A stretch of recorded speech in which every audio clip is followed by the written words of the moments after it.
Wonderful once again, David Brewis, augmented by Peter Brewis and Sarah Hayes, and that was Tomorrow. Funnily enough, there's a Eleanor Freeberger tune called Tomorrow. But anyway, the album, Soft Struggles, we'll get to in a moment, but I feel like I've kind of been following this project. I hate that word, sorry, but, whatever you want to call it, Dave. But almost since its inception on Twitter, starting off with you buying a double bass. So what brought all that on? We just thought it would be something useful to have at the studio. It is the kind of thing where occasionally you just want that sound, and it's very difficult to recreate in some kind of cheating way.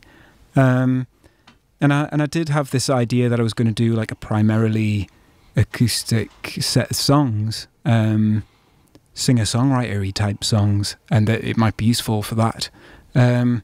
So yeah. Idiot that I am, masochist that I am, I bought a double bass from some surfer dude outside Derby. Right, it doesn't sound like a surfer dude's instrument, but it is funny because if you think of like shipbuilding, for instance, that probably wouldn't be half the record it is without that bass on it, would it? Yeah, it's a. It is a sound that you just don't get from other things, and when it's prominent on a record, and it's prominent on lots of records that I like, right. It wouldn't be the same. It wouldn't be the same without it. Right. Okay. And so, was it difficult to master? Because it looks like it would be. I'll tell you when I master it. Oh, very good answer. But I'm not having it.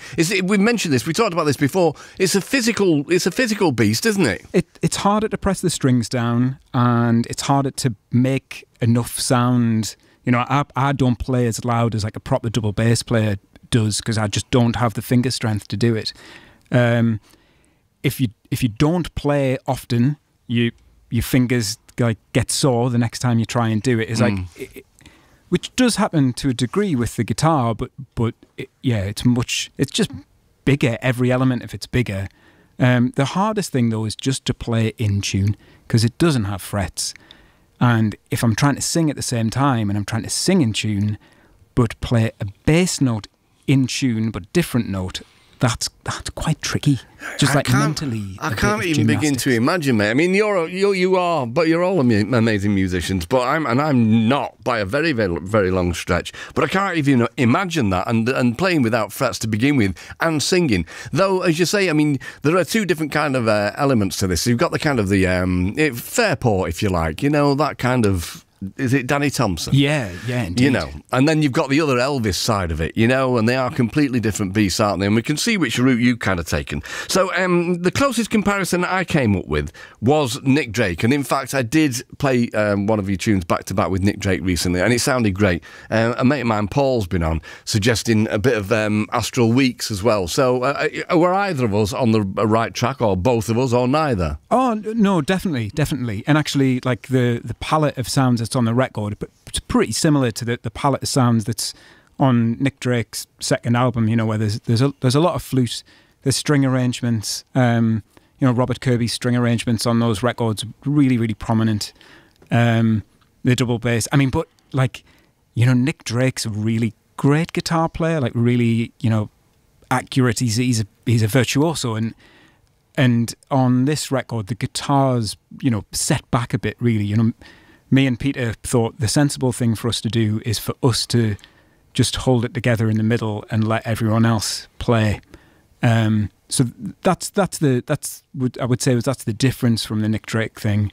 But yeah, Astral Weeks was a big influence as well, and it's that mix between kind of folk-ish, not folk music, but folk-ish singer-songwriter songs, but with like a jazz element to how they're arranged. Yeah, I mean, I did mention the J word before, and were you not tempted to do any skiddly diff diff, a bit like Van Morrison does every now and then? Well, when I'm going to go and do some in-store shows over the weekend, and there's nobody playing with us, so I'm going to have to do all the solos, and it's either going to be that kind of thing, or I'm going to whistle them. Right. In original demos, I whistled where the solos should be. Funnily enough, 2 nights ago, I played With a Girl Like You by the Trogs, ba ba ba ba ba, and it was supposed to be baby trumpet, and they couldn't get a trumpet, and so Reg just did it himself. So it works. It was a number one record, so I wouldn't worry about it unduly. So the LP is called The Soft Struggles. What struggles would they be?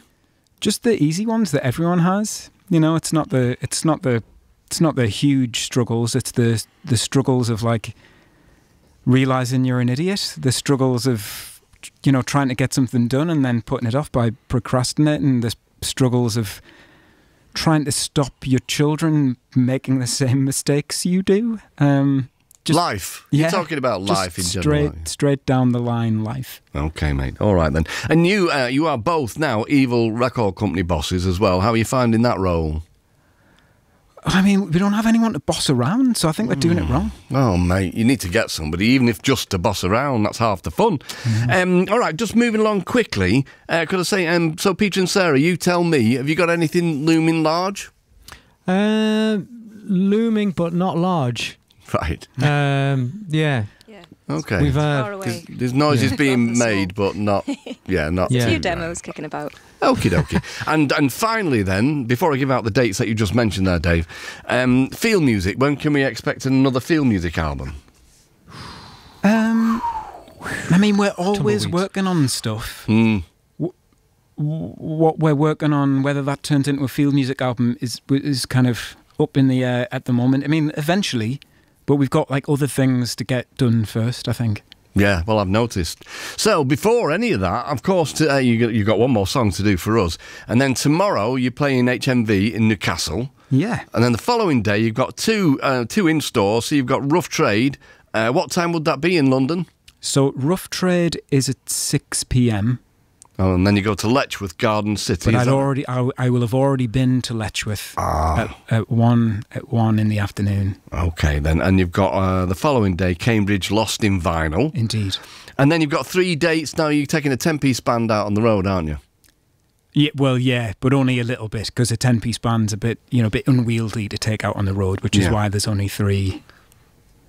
3 dates. Okay, well, I've got, the 5th of May, Leeds, Howard Assembly Room, the 6th of May, South Shields, a Customs House, and then the 3rd of June, London, King's Place, which is Buckingham Palace, is it not?